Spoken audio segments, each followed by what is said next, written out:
regiões, né, mundiais. Hoje a aula é sobre Estados Unidos. Começou a gravar agora, então agora sim já está gravando. Hoje a gente vai falar um pouquinho sobre Estados Unidos, um pouquinho sobre população, economia, geografia física também dos Estados Unidos, né? Agora nesse terceiro bloco de aulas sobre as regiões mundiais, tá bom? Então, depois dos Estados Unidos, a gente começa a falar de América Latina. Depois de América Latina, a gente vai para a Europa, África e assim os outros continentes, tá bom? Qualquer dúvida, me perguntem aqui no chat ou podem abrir o microfone também e fazer a pergunta, tá bom? Vocês já estão vendo aí a aula? Já está aparecendo para vocês? Aqui não tá aparecendo não, pro. Tava preto, agora foi, ó. Vê se tá vindo agora. Agora sim. Beleza. Aqui ainda não Posso tá. começar então? Não? Não. Não tá um slide azul e branco escrito América Anglo-Saxônica? Agora foi. Agora foi. Beleza. A gente vai falar da América Anglo-Saxônica, mas a gente vai focar mais em Estados Unidos. Porque quando a gente fala em América Anglo-Saxônica, a gente está falando basicamente de Estados Unidos e Canadá, né? Aquele videozinho que eu mandei para vocês semana passada, lembra aquela classificação de América Latina e América Anglo-Saxônica? Essa é uma classificação cultural do continente americano, né? Mas basicamente as questões não abordam muito o Canadá, né? O Canadá é um grande país, é um país importante, é uma das principais economias. Mas frente aos Estados Unidos, os Estados Unidos acaba ganhando muito mais destaque, né? Mas claro, a gente pode falar de Canadá conforme a gente vai falando dos outros países, das relações, etc. Mas eu vou focar mais a aula nos Estados Unidos, tá bom? Então, para quem não assistiu o videozinho, eu coloquei no WhatsApp de vocês, tanto no da tarde quanto no da manhã. Aliás, se tem alguém aqui da tarde ou da manhã que não me conhece, eu acabo começando a aula e eu esqueço de perguntar isso. Não, né? Todo mundo me conhece. Professor Lucas, Geografia Geral, Geografia Humana, né? Então vamos lá. Estados Unidos. Sobre os Estados Unidos, né, algumas características gerais sobre, né, a América Anglo-Saxônica sobre os Estados Unidos. Né? Então, América do Norte, a gente fala América do Norte, a gente fala Canadá, Estados Unidos e México, isso geograficamente, como eu mostrei lá no videozinho que eu fiz. Mas quando a gente fala de América anglo-saxônica, a gente fala basicamente Estados Unidos e Canadá, que são países que foram colonizados pela Inglaterra, né, de origem inglesa ou de origem alemã, por isso anglo-saxônica. Tá bom? Muitos alemães migraram para os Estados Unidos também. A área total dos Estados Unidos, né, da América do Norte, na verdade, 24 milhões de quilômetros quadrados, é um dos grandes continentes, os subcontinentes que existem no mundo. E a América do Norte, ela está toda localizada acima do Trópico de Câncer, né? O que torna o clima da América do Norte um clima mais ameno, né? Um clima nem tão muito quente, mas também nem muito frio, a não ser mais próximo ao polo mesmo, na Groenlândia ou norte do Canadá, tá bom? E o trópico ele corta aqui o México no meiozinho, né? A partir do meio do México para cima já é acima do Trópico de Câncer, tá bom? Deu para entender a divisão que a gente faz de América Anglo-Saxônica e América do Norte?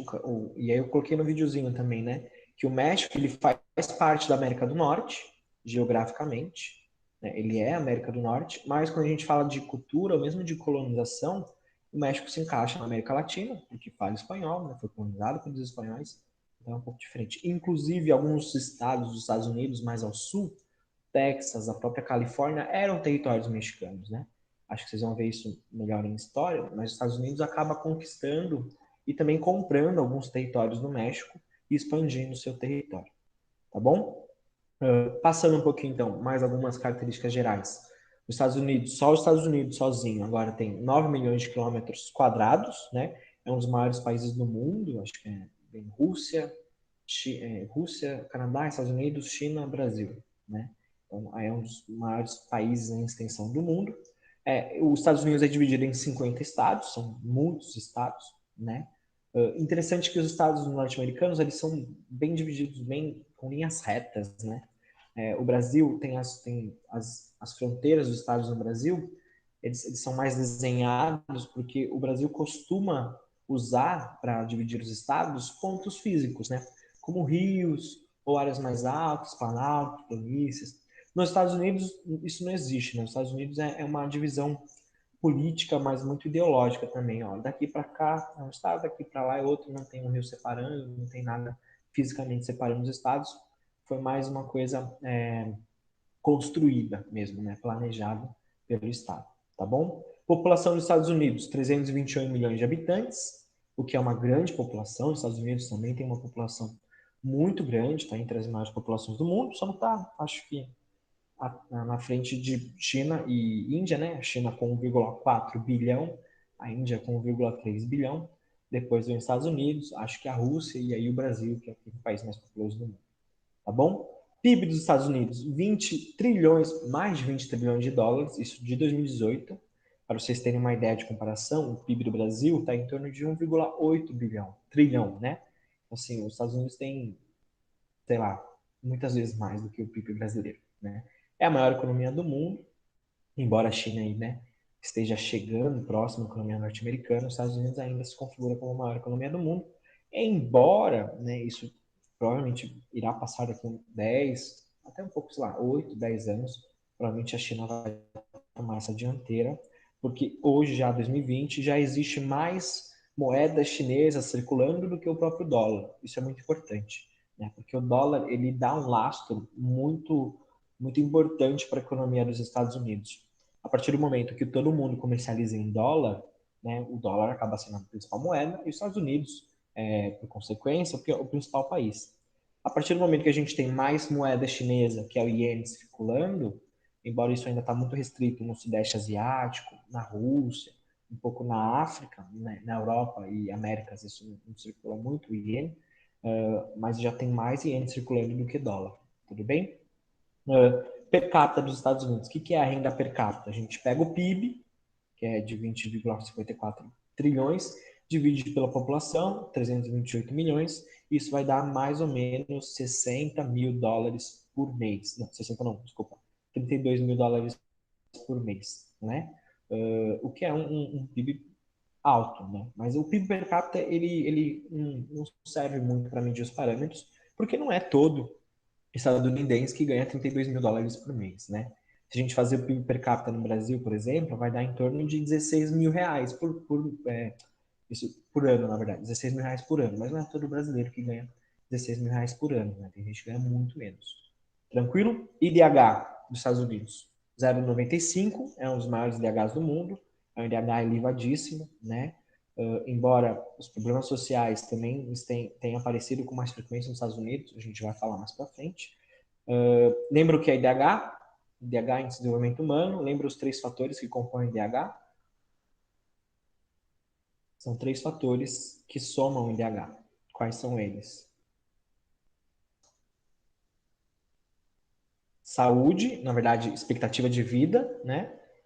Educação, na verdade, anos de escolaridade. E o último, mais umzinho, que está no slide,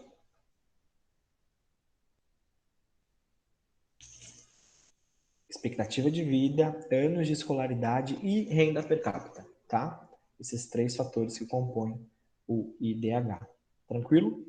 E nos Estados Unidos, a gente também vai ter uma taxa de natalidade crescendo, mas está estável, né? A mortalidade também é um pouco mais estável, com uma grande expectativa de vida, 79 anos, né?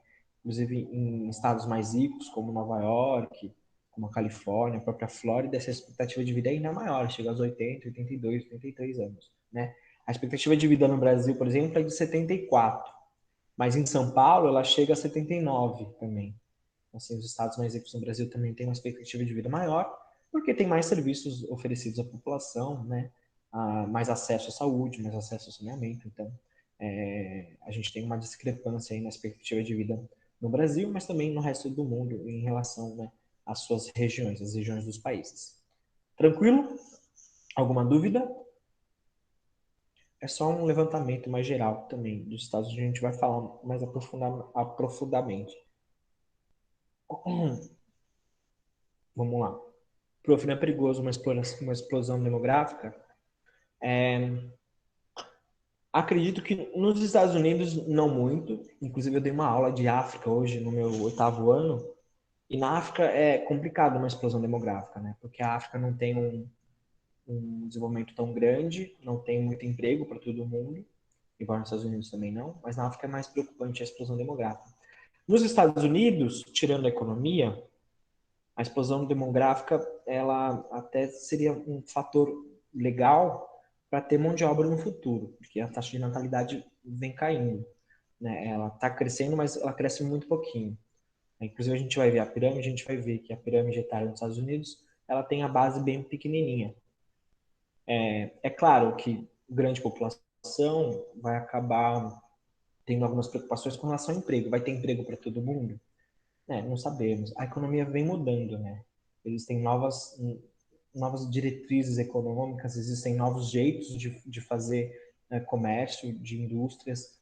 Então a gente tem que esperar um pouquinho. A gente está entrando aí numa indústria 4.0, que é uma indústria super tecnológica, que também deixa muito desemprego.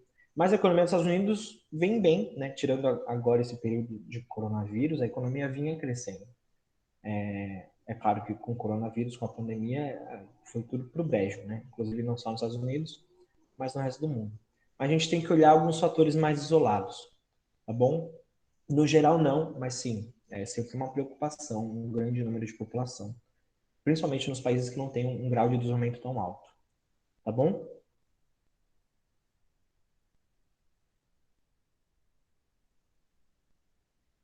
Passando, a gente vai ver algumas características físicas dos Estados Unidos, porque é importante entender vegetação, relevo, clima, porque também quando a gente for falar de agricultura, o clima e o relevo nos Estados Unidos, por exemplo, são muito importantes para a distribuição das atividades agrícolas dentro do território, né? Aqui a gente tem vegetação, né? Então, os tipos de vegetação nos Estados Unidos e Canadá. Então, a gente tem tundra. A tundra, já viram vegetação com a Ana? Acho que já, né? Sim, então, a tundra, aquela vegetação mais recorrente no próximo aos polos, musgos, né, basicamente quando o gelo derrete, vira aquela área pantanosa. A gente tem vegetação de altitude, em áreas de altitude, né, e aqui no América do Norte a gente tem uma grande cadeia orogênica, né, as rochosas norte-americanas, então essa vegetação é tipicamente de altitude. A floresta boreal, que é aquela floresta dos pinheirinhos, né, das árvores de Natal, muito próximo também às áreas mais frias.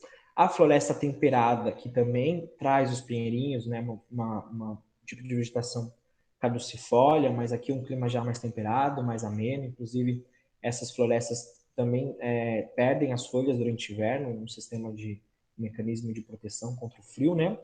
A subtropical, que a gente também tem no Brasil, só que no Brasil é a araucária, né? Que é aquele pinheirinho Paraná, que é tudo abertinho, né? Lá é o pinheirinho da árvore de Natal. As pradarias, os campos, né? Grandes campos de gramíneas aqui no centro, né, dos Estados Unidos. Vai ser muito importante, por exemplo, para a pastagem de animais, né? Pradarias, vegetação mediterrânea, que é tipicamente do mar Mediterrâneo, mas a costa da Califórnia também tem um pouco de vegetação mediterrânea, arbustos, pequenos arbustos e também gramíneas. Estepes, de novo, estepes também são campos, né? A diferença é que eles têm esses nomes, mas eles são basicamente a mesma coisa, né? A grama um pouco mais alta, a grama um pouco mais baixa, estepes, pradarias, tá? Pessoal que está entrando aí, bem-vindos. Eu estou falando dos Estados Unidos, estou falando sobre vegetação nos Estados Unidos, tá bom? Deserto, a gente tem o deserto do Texas, aqui no número 9, né? E o 10 é o gelo, né? No Oceano Ártico, na Groenlândia. Beleza? Aqui a gente tem clima, e é sempre bom lembrar que o clima e a vegetação são coisas muito relacionadas, a gente não pode falar de um sem falar do outro. Normalmente as vegetações elas vão ter influência no clima e o clima vai ter influência na vegetação. Então a gente tem o clima polar mais para o norte, né, nas zonas polares. O clima frio de montanha, que seria um clima de altitude, né, de áreas mais altas. Um clima frio um pouquinho abaixo da zona polar. O temperado subtropical e mediterrâneo, que são aqueles climas que tem o verão mais ameno e o inverno nem tão gelado assim. por exemplo, Nova York, né, que está aqui na 4, tem esse clima temperado, então tem um verão, um verão um verão muito quente e o inverno chega a ser frio, mas não faz, sei lá, menos 20 graus, como mais ao norte do estado do Canadá, né? O clima semiárido e desértico, próximo às áreas mais quentes, né, e desérticas do deserto do Texas, e aí o semiárido todo em volta do clima desértico do deserto do Texas, tá bom? E aqui a gente também vê correntes, né, correntes marítimas, inclusive a corrente do Golfo, muito importante, porque leva calor para a costa leste dos Estados Unidos, aqui onde está Miami, né? Só é quente, a gente pensa em Miami nos filmes americanos, aquele sol, aquelas praias, mas é muito quente graças à corrente do Golfo, que traz calor aqui da América, né, Central para a costa leste dos Estados Unidos. Inclusive, a corrente do Golfo ela vai levar calor lá para a Europa. Tá vendo que ela sobe aqui, ó, essa setinha vermelha, a corrente do Golfo, que está aqui próximo ao México, ela faz essa voltinha em Miami, depois sobe e vai levar calor lá para a Europa, para o verão europeu, tá? Aqui do outro lado a gente tem a corrente da Califórnia, que é mais gelada, né? Por isso que o mar na Califórnia é um mar bem mais gelado. Tá? O Oceano Pacífico, aliás, é um oceano mais gelado do que o Oceano Atlântico. Tá bom? Vegetação e clima. E aí um pouco de hidrografia, porque é importante, principalmente essa região aqui que eu estou mostrando para vocês, que é a região dos Grandes Lagos, ela fica aqui no nordeste dos Estados Unidos, ó, tem os Grandes Lagos na imagem maior. No mapinha de cima, a gente consegue ver onde ela fica, né? Ela fica aqui na fronteira com os Estados Unidos e Canadá. Essa região é muito importante, são os maiores lagos do mundo. Ela é importante tanto porque por ser um reservatório de água, lembrando que essa região a nordeste dos Estados Unidos é uma região onde tem muita população, então ela abastece água para essa região que tem um adensamento populacional muito grande. E ela também é importante porque ela serve, essa bacia de Grandes Lagos, ela serve como deslocamento de produtos. Essa região também nos Estados Unidos é uma região muito industrial, né? E o escoamento dos produtos se dá pelos Grandes Lagos, se dá pelos navios, pelos barcos que navegam nos Grandes Lagos, principalmente nesse comércio entre Canadá e Estados Unidos, mas também entre os estados ali a leste dos Estados Unidos. Tá bom? A gente tem aí, ó, Chicago, Cleveland, né, Toronto, Montreal, Quebec, grandes cidades dos Estados Unidos e do Canadá, que fazem esse intercâmbio aí de mercadorias através da região dos Grandes Lagos. Tá bom? Tudo bem com Grandes Lagos? Região Nordeste, muito importante, abastece água e também transporta mercadorias. Passando mais um pouquinho, a gente tem essa grande dicotomia. Quando a gente fala dos Estados Unidos, a gente sempre pensa, os Estados Unidos foi uma colônia de povoamento, por isso que não tem tantos problemas como na América Latina, né? E aqui estou para quebrar, né, essa ideia de que nos Estados Unidos só houve colônia de povoamento. Pelo contrário, também houve, né, uma colônia de exploração. Na verdade, os Estados Unidos era bem dividido. As colônias ao norte eram colônias de povoamento, em que muitos ingleses foram para povoar, foram fugidos até de guerras, de perseguições religiosas, perseguições políticas, e acabaram povoando as 13 colônias ao norte, né? E as colônias ao sul já eram colônias com trabalho escravo, inclusive, né? Colônias de exploração, que plantavam algodão, utilizavam mão de obra escrava, né? Tanto que vai acontecer depois da Guerra Civil Norte-Americana, que vocês vão ver mais em história, né? Por causa disso, porque uma parte do país não queria escravidão, a outra queria, na verdade também tinha a ver com produção, a parte mais ao norte era mais industrial, a parte mais ao sul mais agrícola, né? A Guerra Civil ela vai acabar explodindo nesse contexto.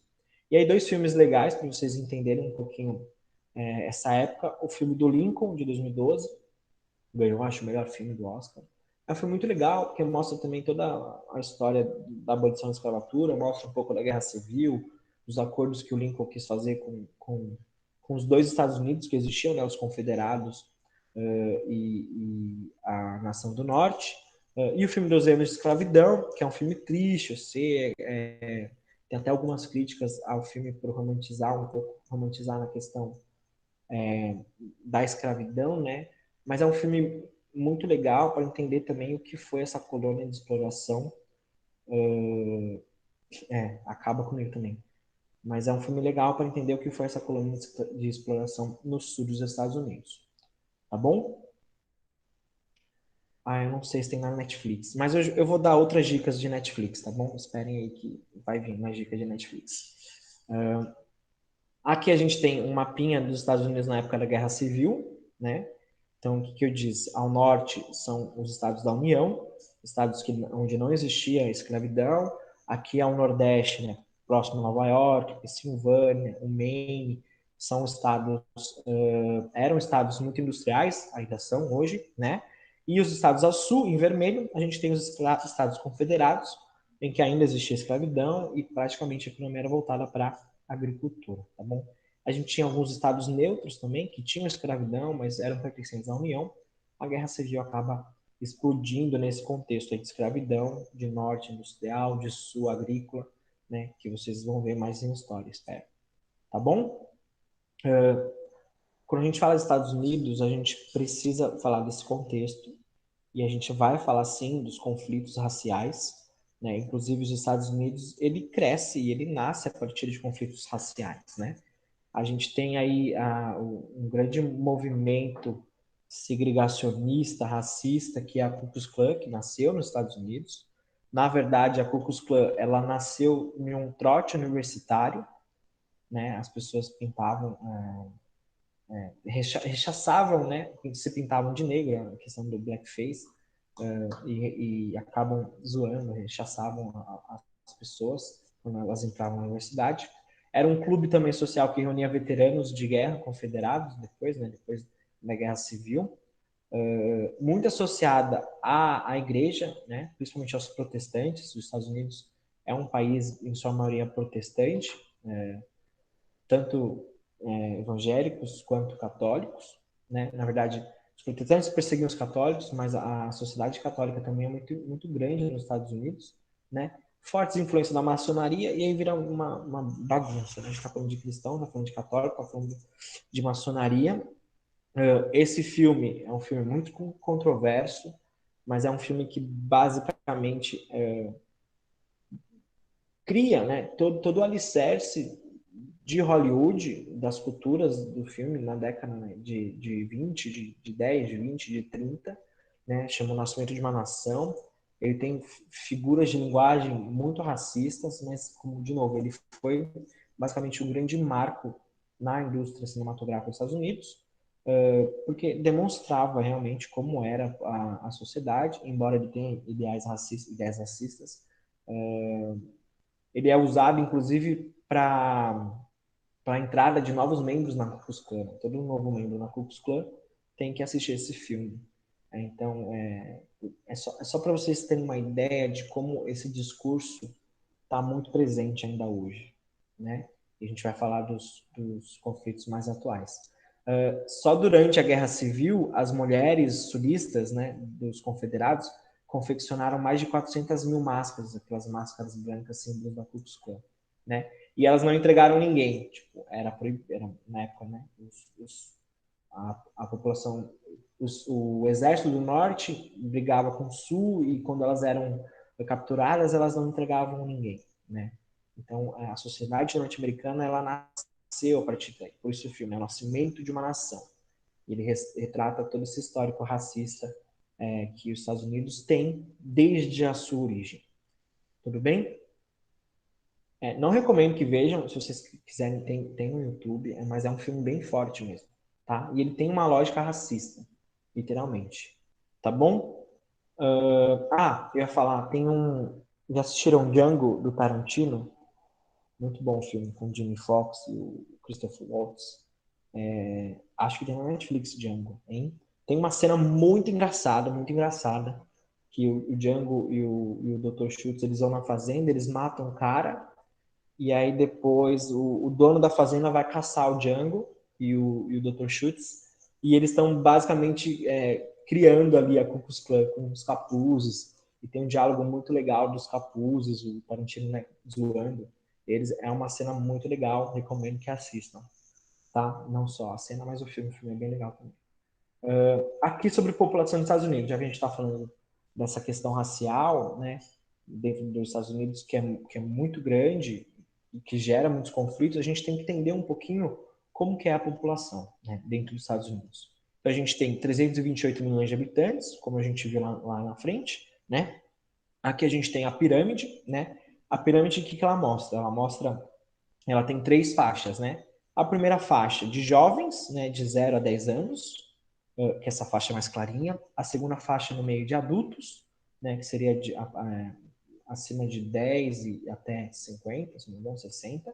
E a parte mais escura em cima é acima de 60 anos, que são os idosos. Então a pirâmide ela é dividida em jovens, adultos e idosos, tá bom? E aí que a gente observa que a base da pirâmide são os jovens, então a gente tem menos jovens nascendo nos Estados Unidos, né? A base ela está mais estreita, ela está menorzinha. Enquanto que a população de jovens vem crescendo, né? A gente tem o meio da pirâmide mais gordinho, mais largo, e a população de idosos, né, a gente tem o começo da população de idosos um pouco maior, mas a gente tem muitos idosos nos Estados Unidos também. A gente tem um país envelhecendo. Então, aí quem me perguntou se a explosão populacional seria ruim ou seria boa, depende. Né? A gente tem que olhar para a questão do emprego, vai ter emprego para todo mundo, mas a gente já observa nessa pirâmide que a população idosa vem crescendo. Isso quer dizer que provavelmente daqui a uns anos a gente vai ter, os Estados Unidos vai ter um país de idosos, assim como o Brasil. Já tem também estatísticas de que daqui a alguns 20, 30 anos o Brasil vai ter a maior parte da população de idosos, né? Então, aqui é só um panorama. Lembrando que azul é homem, né? Amarelo aqui é mulher. Porcentagem de homens e mulheres. Mas, voltando, a gente tem 328 milhões de habitantes. Dentro desses 328 milhões de habitantes, 12,5% são de afro-americanos. Então, a gente tem nos Estados Unidos uma população negra minoritária, né? Lá eles são minorias. No Brasil, não. No Brasil, mais de 50% da população é considerada PPI, né? Preto, pardo ou indígena. Lá é uma minoria. Então, o conflito já começa aí. Os afro-americanos são minoria dentro dos Estados Unidos. Então, eles sempre foram rechaçados, sempre tiveram essa luta, né? Além dos afro-americanos, 3,4% são de latinos, né? E aí os latinos são maiores do que os negros, né? Se a gente considerar os dois juntos, a gente vai ter um percentual, né, quase de um quarto aí. Mas existem mais latinos do que afro-americanos nos Estados Unidos. São duas populações extremamente rechaçadas, né, que sofrem muito preconceito. Beleza? Além disso, os Estados Unidos é o país no mundo com o maior número de imigrantes no seu território, mais de 41 milhões de pessoas. Isso dá mais ou menos um sexto, né, da população norte-americana, um sétimo da população norte-americana é de imigrante. É o país que mais recebe, que mais tem imigrantes no seu território. Se comparar com o Brasil, dá mais ou menos um quarto da população brasileira só de imigrantes, né? Então, para vocês verem, é um país extremamente rachado, quando a gente fala de população, né? Afro-americanos, latinos, e aí a gente pega todos os outros imigrantes, e que com certeza vai dar problema, vai dar conflito. Tranquilo? Alguma pergunta sobre isso?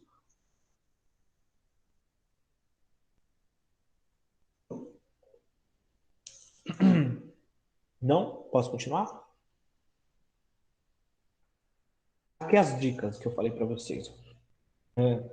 A gente, primeiro os conflitos aqui no lado esquerdo, a gente tem o movimento Black Lives Matter, que não começou em 2020, o movimento é mais antigo, começa com as manifestações de 2014, 2013, 2014, em algumas cidades nos Estados Unidos, que registraram também assassinatos de pessoas negras, de jovens negros, por policiais. Então, Black Lives Matter nasce ali em 2014, e aí ele volta não, ele vinha atuando, mas depois da morte do George Floyd, né, no começo do ano, ele tem um outro movimento, uma outra exposição. Lembrando que a morte por jovens negros nos Estados Unidos é recorrente, assim como é no Brasil também. Vocês estão cansados de saber isso, né? Todo dia, quase todo dia, uma vez a cada semana, a gente vê uma notícia de alguma morte de jovens negros ou de violência policial, tanto nos Estados Unidos quanto no Brasil. A diferença é aquela que eu disse. Lá nos Estados Unidos, a população negra é minoria. Aqui no Brasil, a gente não, mas a população negra é a maioria, né? Então, lá existe uma cisão, uma tensão racial muito maior, porque lá eles são minoria, tá bom? Outros filmes legais, esse filme aqui do meio, né, é o filme Selma, Uma Luta pela Igualdade, que mostra a marcha do movimento civil, né, norte-americano na década de 60, do Martin Luther King e de outras figuras tão importantes que existiram na época. É um filme muito legal, muito histórico, assim, sensacional. A trilha sonora é maravilhosa também, com o Joe Langer. Tem uma música lindíssima que chama Selma, que ele canta, é sensacional. Recomendo que assistam. Eu não sei se tem na Netflix o Selma, tá? O Infiltrado na Clã, esse mais recente, né, que é esse aqui à direita, filme do Spike Lee, que mostra um policial negro que se infiltrou dentro de uma célula da Ku Klux Klan nos Estados Unidos. E é claro, ele não poderia aparecer nas reuniões, então ele acabou também tendo ajuda do outro policial amigo dele, né, que era branco, e esse ia nas reuniões, mas se passava por ele, né? É muito legal esse filme, tem o sarcasmo do Spike Lee, tem umas cenas meio de comédia, sabe? Mas é aquela comédia que te deixa intrigado e, nossa, que bosta, sabe?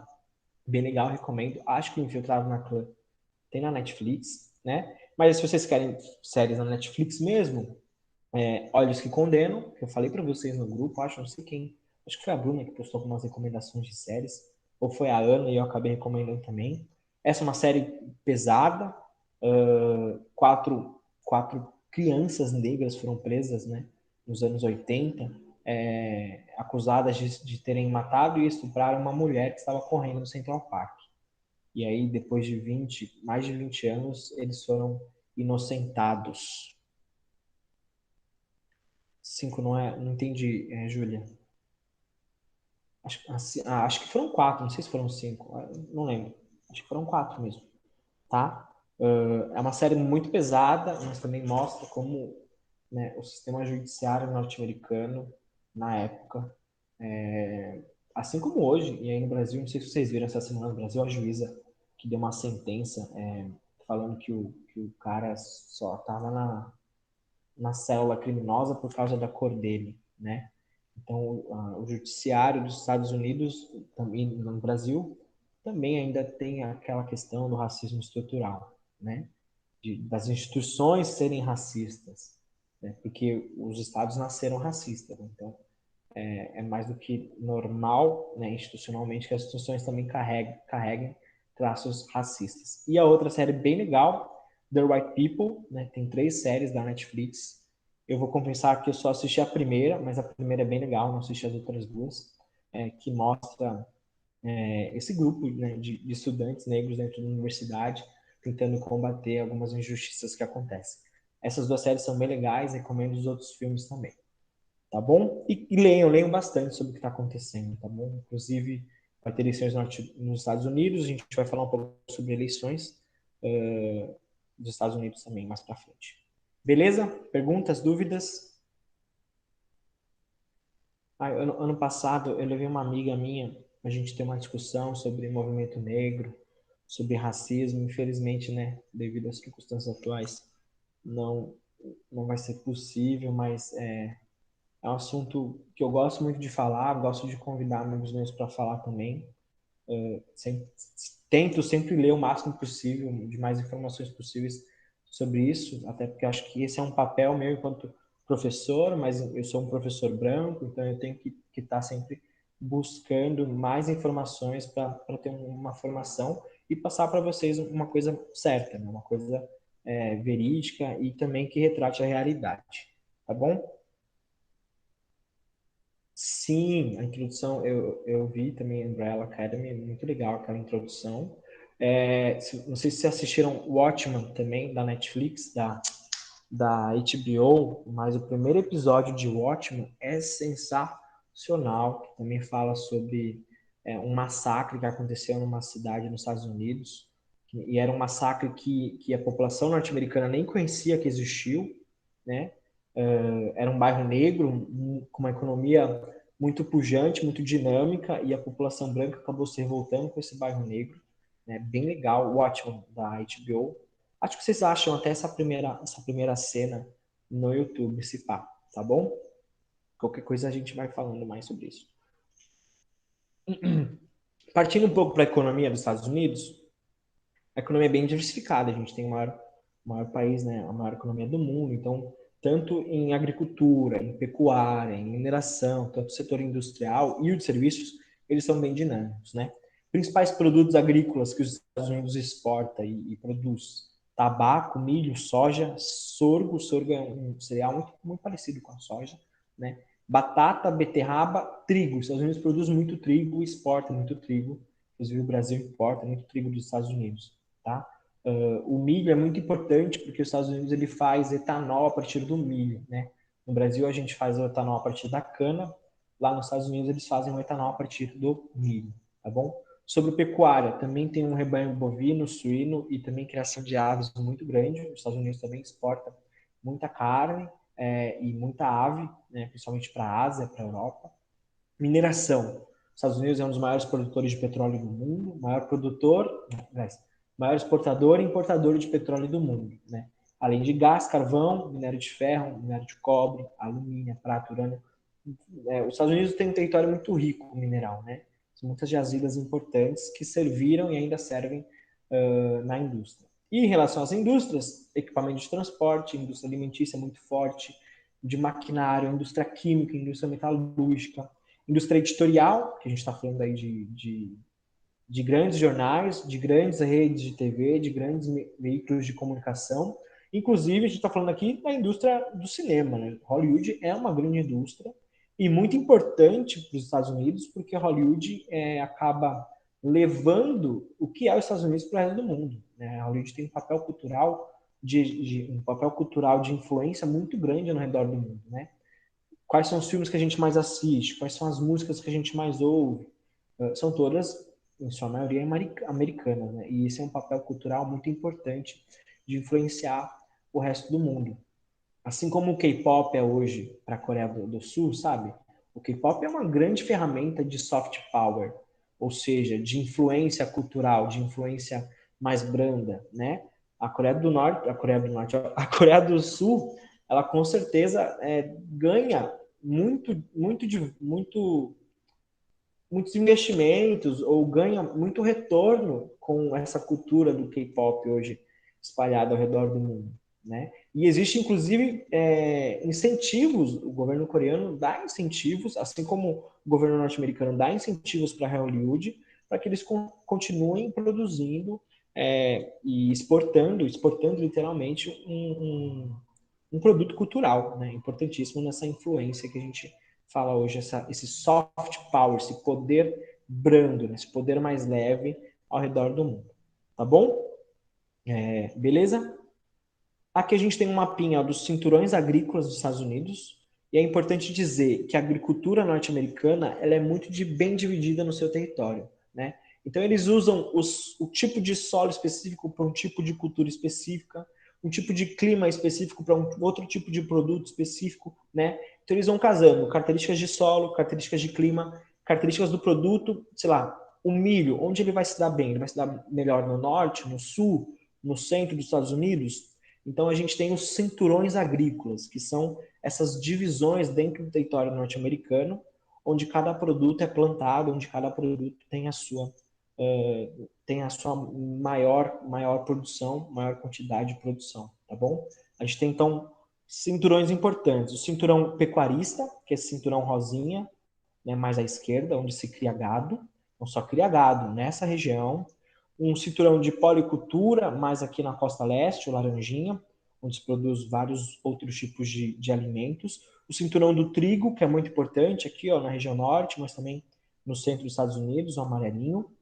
O cinturão do leite, produção leiteira no Nordeste, e essa região ela é muito importante desde quando os Estados Unidos é Estados Unidos, né? No século XVIII, XVII, XVIII, essa região era a região mais industrial, era a região que mais produzia todo tipo de coisa, e também a região onde tem mais adensamento populacional, né? Então, a produção do leite, ela é muito importante para abastecimento da própria população, tá bom? Cinturão do milho, o vermelhinho, só se planta milho nessa região. Cinturão do algodão, mais ao sul, e o algodão sempre atrelado, né, aos estados mais ao sul dos Estados Unidos, lembrando a época escravagista, a época dos confederados. Culturas tropicais aqui, mais na Flórida, né, em Miami, mais ao norte, ao sul dos Estados Unidos. Batata, fumo, outras culturas irrigadas, um pouco de soja, soja vem entrando cada vez mais nos Estados Unidos, e fruticultura, tanto aqui na Califórnia, porque tem um clima mediterrâneo que é muito bom para frutas, né, frutas mediterrâneas, e também em Miami, que tem um clima mais quente, muito bom para frutas, tá bom? O que é importante saber? É importante que o território norte-americano ele é compartimentado, né? Essas compartimentações elas são usadas, né, para produzir mais gêneros agrícolas, tá bom? E a gente tem que lembrar de solo, de clima, tudo isso é levado em consideração para delimitar essas regiões de plantio e de criação de animais. Beleza? Deu para entender cinturões agrícolas?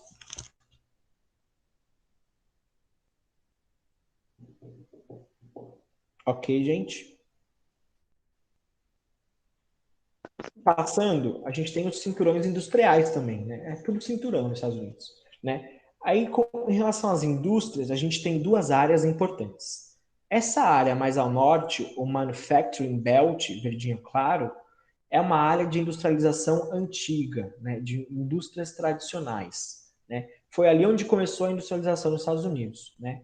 Principalmente aqui em Boston, Nova York, Filadélfia, Baltimore, Washington, né? São áreas de indústrias antigas, ou seja, siderúrgicas, metalúrgicas, petroquímicas, indústrias automotivas, são indústrias que começaram um processo de industrialização dentro dos Estados Unidos. Por isso chama Manufacturing Belt, que são as indústrias pesadas, tá? Hoje em dia, ela tem outro nome. O pessoal chama ela de Run Belt.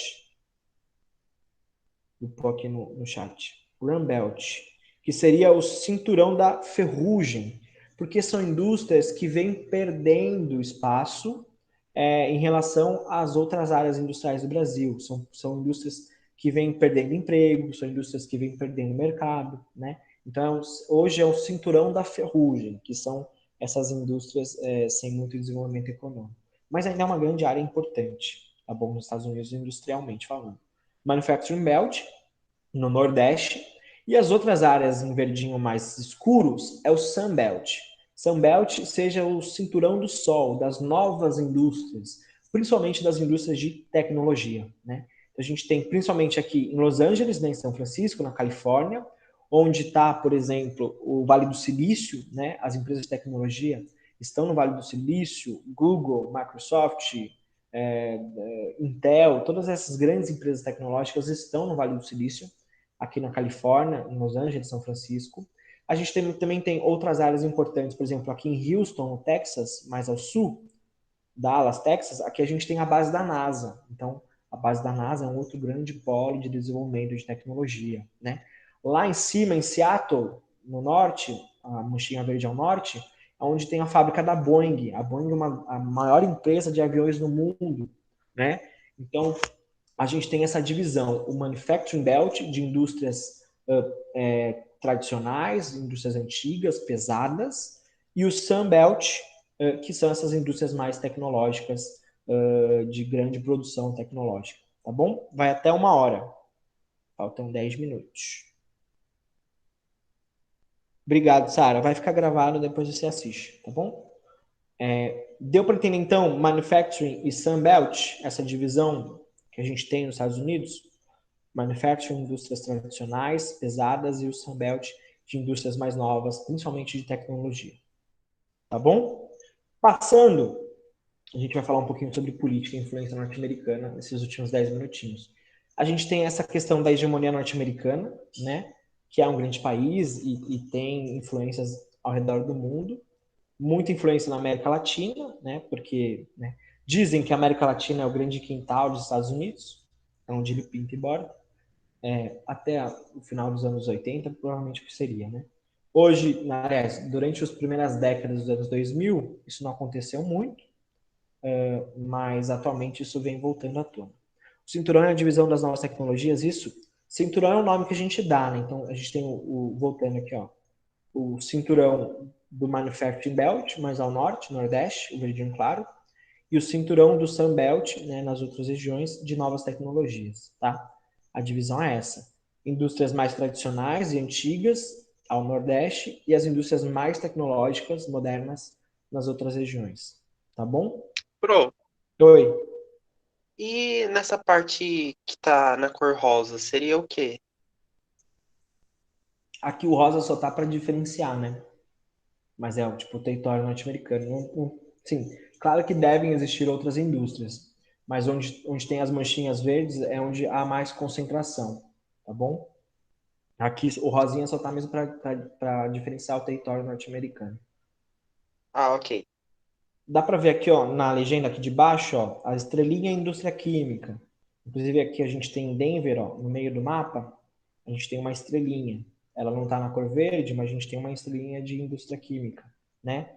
Outro símbolo de metalurgia ferrosa, siderurgia, indústria espacial e indústria mecânica. Então, existem indústrias nessas outras áreas, mas elas estão concentradas nas cores verdes, tá bom? É que aqui ele tá cortando a parte de baixo do slide, então eu consigo ler a metade da frase que tá escrito indústria química, por exemplo.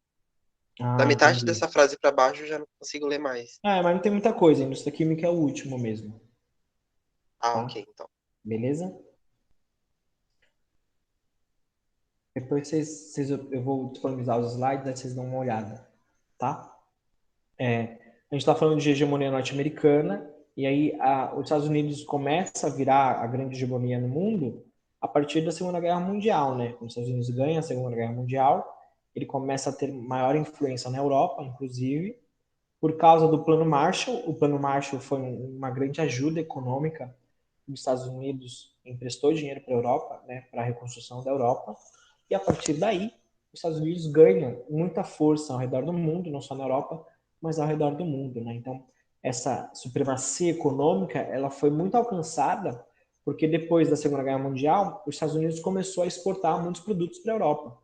A Europa destruída, as indústrias destruídas, então os Estados Unidos ganham muito dinheiro com esse comércio com a Europa pós Segunda Guerra Mundial, tá bom? Muitas empresas norte-americanas, as multinacionais, filiais, elas começam a se espalhar ao redor do mundo a partir daí, primeiro na Europa e depois para a Ásia, para a América Latina e etc. Tá? Essa influência é sobre as economias nacionais. Né? Existe um grande lobby das grandes empresas norte-americanas com os governos dos outros países. Né? Por exemplo, a Ford no Brasil, ela tem muito poder político, né? Muito poder político mesmo de negociar dívidas, de negociar empregos diretamente com o Estado, tá? Uma grande empresa norte-americana. E essa busca pela hegemonia política, ela vai ser muito forte com a doutrina Truman, né? América para os americanos, de dar apoio aos países aqui na América Latina.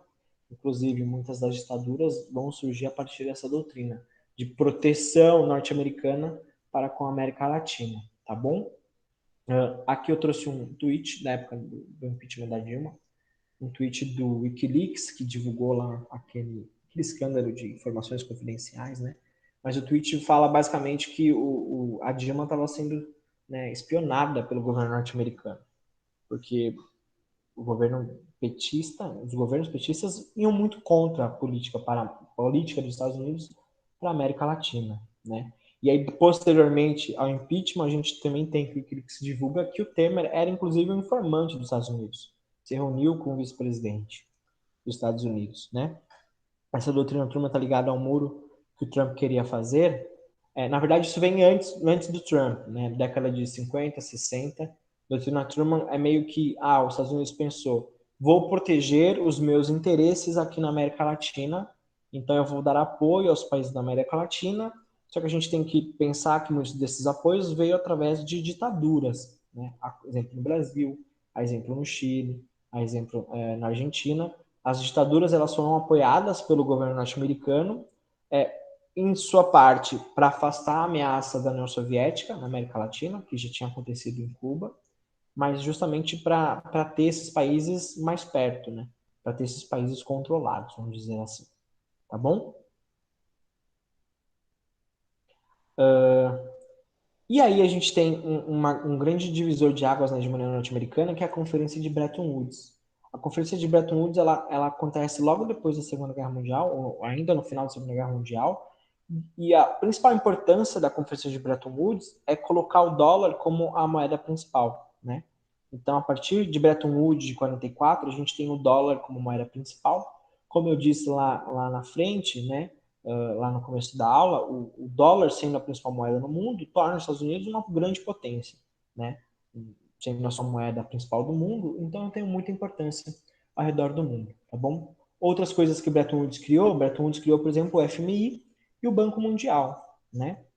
Então, o FMI e o Banco Mundial são dois grandes instituições hoje que emprestam dinheiro para o resto do mundo, tá bom? Bretton Woods foi muito importante para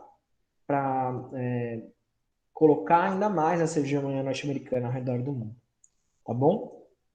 E aí a gente entra no mundo bipolar, os Estados Unidos e a União Soviética disputando as suas influências, né? Nessa época, muitos conflitos, mas também uma corrida tecnológica muito importante através da corrida espacial, né? Com o final da Guerra Fria, que era do mundo de Berlim, solução da União Soviética, a gente tem de novo uma expansão do mundo capitalista, né? Agora, sem o bloco comunista, a gente tem uma expansão do mundo capitalista ao redor do planeta. A gente tem agora uma ordem bipolar, uma ordem unipolar, onde só os Estados Unidos comanda, né? A gente falou na aula seguinte, na aula passada, de que existe uma ordem unipolar, mas uma ordem multipolar também, mas aos olhos dos Estados Unidos é só ele que é o picão, vamos dizer assim, né? Ele que importa, ele que é o principal país, ele que vai comandar essas relações culturais, econômicas, políticas, sociais ao redor do mundo, tá bom?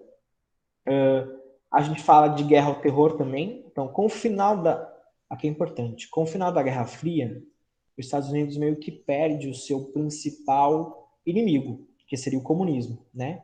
E aí muitos teóricos dizem que a potência hegemônica, ela sempre precisa de um inimigo, né? Qual vai ser o próximo inimigo?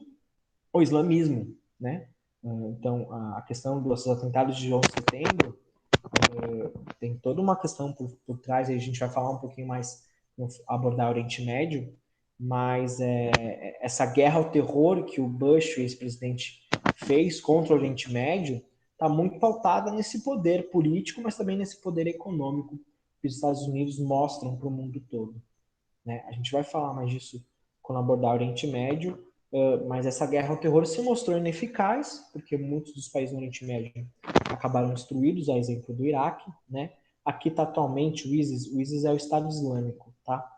Mas não é tão atual, né? O Estado Islâmico não está tão atuante assim hoje em dia, mas os Estados Unidos ainda tem grandes relações no Oriente Médio. Não sei se vocês viram essa semana, ele fez um acordo com Israel e com a Arábia Saudita de não anexação das áreas da Cisjordânia, da Palestina. A questão Israel-Palestina é bem complexa, eu vou detalhar melhor em Oriente Médio quando a gente for falar, mas basicamente o Trump acabou assinando um acordo que não envolvia os palestinos, um acordo que fala sobre os palestinos, né? Então, os Estados Unidos ainda se mete em várias questões ao redor do mundo, inclusive no Oriente Médio. A aula está terminando, eu sei, gente, falta um minutinho, rapidinho, faltam pouquíssimos slides, tá?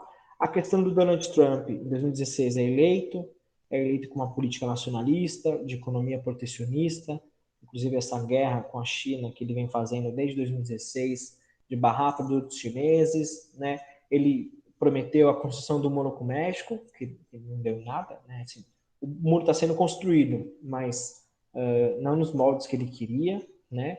Ele rompeu o acordo do Transpacífico, que era um acordo importante das economias do Oceano Pacífico, assinado pelo Obama. Ele acaba saindo desse acordo, que era um dos maiores acordos comerciais no mundo. Ele acaba com o Obamacare, que era o plano de saúde que o Obama criou para as populações mais carentes, né? Ele proíbe também questões de direitos humanos e de pautas, pautas mais da diversidade. Ele proibiu transgêneros, por exemplo, de entrarem nas Forças Armadas. Ele rompe com o Acordo de Paris, que é um acordo climático, né? Ele sai do Acordo de Paris. O Acordo de Paris foi histórico porque foi a primeira vez que um presidente norte-americano assina um acordo climático, foi Obama que assinou. A primeira ação que ele fez quando ele foi eleito, né, quando assumiu a presidência, foi sair do Acordo de Paris. Né? Então, assim, o Trump ele veio derrubando vários paradigmas dentro, né, da política norte-americana, até porque a gente não. Os Estados Unidos teve um presidente negro, que muita gente achou que muita coisa ia mudar e acabou que não mudou muita coisa, né? Inclusive, a gente tem agora, em 2020, a eleição do Trump, concorrendo à reeleição, né, contra o Joe Biden que foi vice-presidente do Obama. O Joe Biden ele tem um eleitorado negro muito forte, né, ele embora seja branco, como vocês podem ver aí, o eleitorado negro gosta muito dele por ele ter sido vice do Obama, né? Então, assim, e ele está na frente nas pesquisas, mas até aí a Hillary também estava na frente das pesquisas, né? E aí foi um choque para todo mundo quando o Trump ganhou. Então vamos esperar, as eleições ocorrem em novembro. No geral, não vai mudar muita coisa, porque né, os Estados Unidos ainda é um grande país, capitalista, hegemônico, não sei o quê, mas na pauta de costumes provavelmente muda, né? Na relação com os migrantes, na relação com minorias étnicas, com minorias diversificadas. Então, isso provavelmente vai mudar um pouco se o Biden for eleito. Tá? Beleza?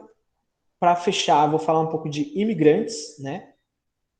Sim, é que nos Estados Unidos é um pouco diferente a eleição, né? Então, existem os dois grandes partidos, o democrata, o republicano, que é do Trump, e o democrata, que é do Biden, o democrata, que era do Obama também, né? E esses dois países escolhem os seus candidatos e aí esses candidatos vão disputar a eleição, tá bom? São só esses dois candidatos. No começo há uma disputa maior entre vários candidatos, mas ela vai se afunilando, né? Existem as primárias que a população vai votando em quem ela quer que seja presidente, mas tipo, para concorrer à presidência. Então aí elas escolhem no decorrer do ano, isso começou no passado, e aí agora esse ano vai ter a corrida presidencial realmente entre o Trump e o Joe Biden, tá bom? Eu posso falar um pouco, sei lá, fazer uma aula especial sobre eleições norte-americanas com a Bruna, com alguém de atualidades, acho bem legal também. Sobre imigrantes, a gente viu que é uma grande parcela da população, né, 16,3% da população dos Estados Unidos são de latinos, e os latinos eles têm um poder econômico muito forte, porque assim são mais de 50 milhões de pessoas que compram, que consomem, que investem, que geram emprego. Então, a questão dos latinos nos Estados Unidos é uma grande força de trabalho, é uma grande força econômica. Eles movimentam mais de 1 trilhão na economia, né? Os Estados Unidos não seriam nada sem os latinos, né? Eles têm uma importância muito grande. 56% do crescimento populacional dos Estados Unidos veio através dos latinos, né? 1 a cada 6 indivíduos e 1 a cada 4 crianças são latinos, né? A maior porcentagem de mexicanos, mas também tem porto-riquenhos, salvadorenhos, cubanos, dominicanos, guatemaltecos, colombianos, brasileiros, nós somos latinos, tá? Existem muitos brasileiros, principalmente na Flórida, em Miami. Então, assim, o Trump despreza essa força, mas na hora da eleição ele gosta de ter apoio de latinos, né? Inclusive, em 2016, ficou famosa um caso de uma imigrante latina que apoiava o Trump e depois dele ser eleito, ela foi até deportada porque ela estava ilegalmente dentro dos Estados Unidos. Mas essa perseguição, tanto aos imigrantes quanto aos latinos, é de um cara que não enxerga politicamente a importância dessa população, tanto no quesito eleitoral quanto no quesito econômico. É uma população que movimenta muito dinheiro dentro dos Estados Unidos. Beleza? E aí, para fechar, eu dou a dica desse filminho, Um Dia Sem Mexicanos. Tem no YouTube, é muito legal, basicamente a sinopse, né? Um dia a população de brancos acorda nos Estados Unidos e todos os mexicanos que existem nos Estados Unidos somem. Tipo, são mexicanos que trabalham como empregados domésticos, são mexicanos que trabalham como cortadores de grama, como jardineiros, que trabalham varrendo ruas ou no shopping vendendo coisas. E aí imagina, um dia todo mundo acorda e todos os mexicanos somem. E aí é muito legal porque o filme mostra meio que esse colapso que a economia entra, porque a maior força de trabalho some e a população dos Estados Unidos fica meio sem saber o que fazer. Como assim? Agora não tem mais mexicano para fazer o trabalho que eu não quero fazer. É muito legal esse filme. Recomendo. Tem no YouTube, mostra um pouco essa relação que a sociedade norte-americana tem com os imigrantes, principalmente com os mexicanos. Tá bom, pessoal? Eu passei um pouquinho aí, mas tá ótimo, né? Eu vou pôr a aula e os slides lá na sala. Qualquer dúvida, me chamem. Estou no WhatsApp para tirar dúvidas. E é isso. Muito obrigado. Mais alguma dúvida?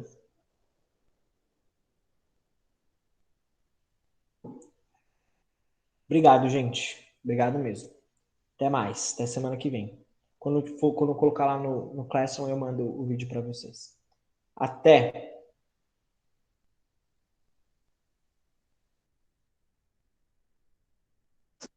Tchau, Pro, até.